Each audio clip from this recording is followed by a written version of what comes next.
So, ito naman, konting-konting, ayun sila. Kukumpulan sila dun sa isang sulok. Konting pagpag na lang ito. Okay na.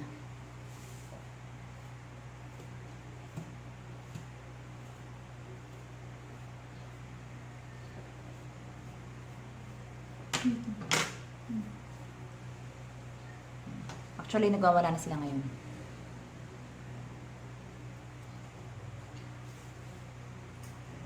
Pagpaglan natin ng konti ay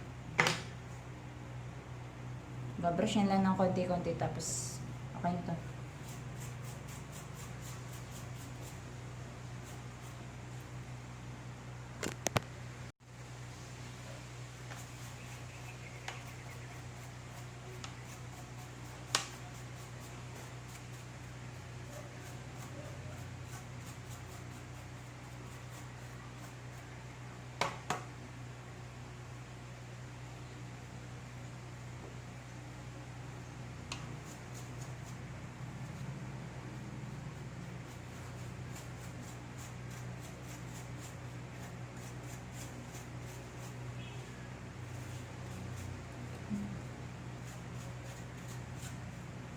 Sakit ng mga gat.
So, ayan, malinis na rin itong cover ng keyboard. Ano feeling ko? Para mas madali pa ata pag bumili ako ng bagong keyboard. Nakakapagod. Pero, okay lang naman kasi pag minsan, kailangan din natin mag-try gumawa ng mga gawaing pang lalaki para naman hindi tayo nasasanay na kapag meron mga nasira sa atin o di kaya merong mga bagay na alam naman natin na pwede natin kayang gawin. Kung alam naman natin na hindi naman siya sobrang komplikado at hindi naman siya sobrang sobrang seryoso mga problema na kagaya ng mga wirings. Since kahit hindi naman natin ito pinag-aaralan sa CSS, sa NC2 natin, hindi naman natin siya pinag-aaralan, pero titignan mo lamang kasi yun lang. Basic lang siya, tanggal-tanggal ka lang ng tornilyo, tapos yun lang, makikita mo lang. Patay-patay lang ng langgam, ganun. So, ayan. Ngayon pagkatapos kakabitin natin itong cover, ay hindi pala. Kung naman na natin keyboard, isa-isa natin yung mga silicone. Ano ba? Kahit nakakapagod na.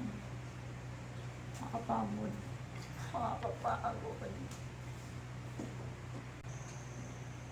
Ayan, so ngayon, isa-isa natin ibalik yung lahat ng mga silicone keme-keme.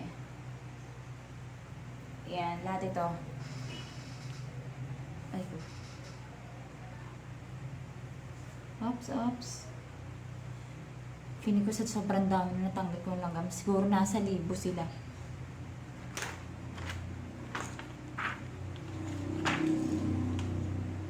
Ayan. Para tayo nagsusungka. Pero yung sungka hindi matapos-tapos.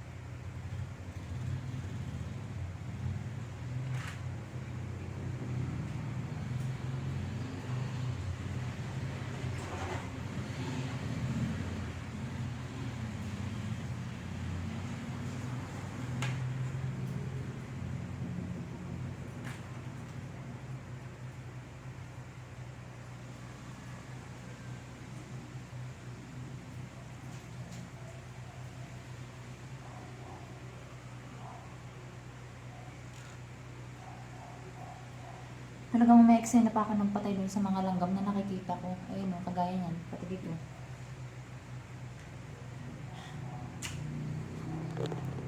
Diyos ko, magbabalik ka na ng silicone. Dahil pa sumisingit na dahil pa sumisingit na langgam.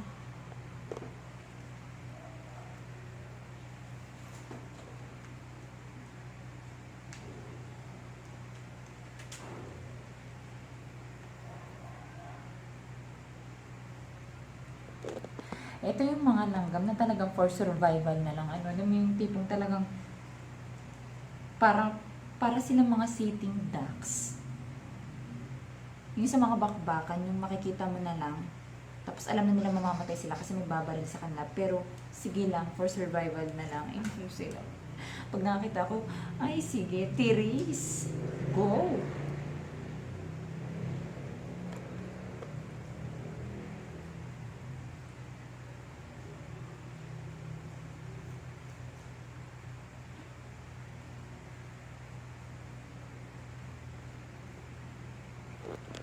Lapit na ako bumingo.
Hello.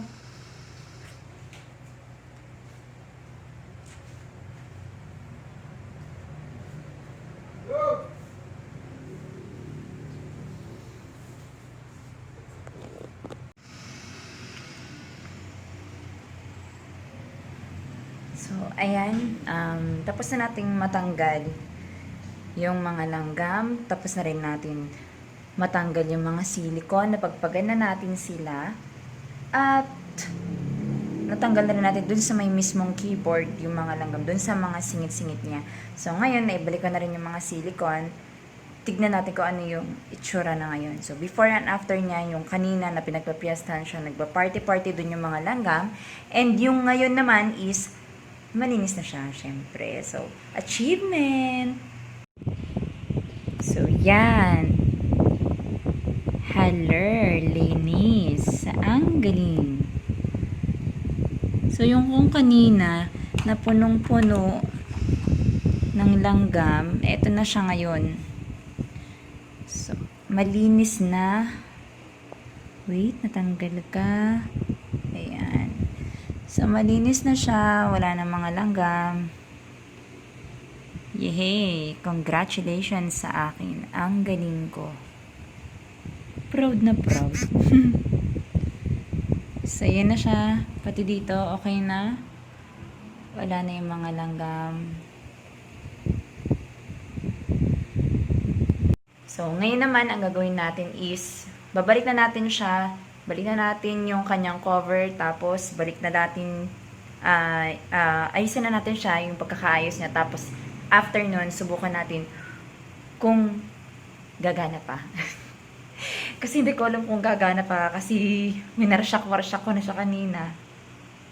Kulang na lang ibalbal ko. Sobrang dami ng langgam.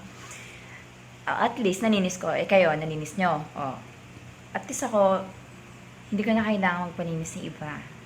Hindi ko na kailangan magpaturo sa iba. Kasi nga, kaya ko naman siyang gawin. Okay, so sige, try na natin. Kabit-kabit na. And after nun, saksak ko na doon sa CPU. Tignan na natin kung successful ba talaga yung pangingialam ko ng paglilinis ng keyboard o lalo lang naloko na.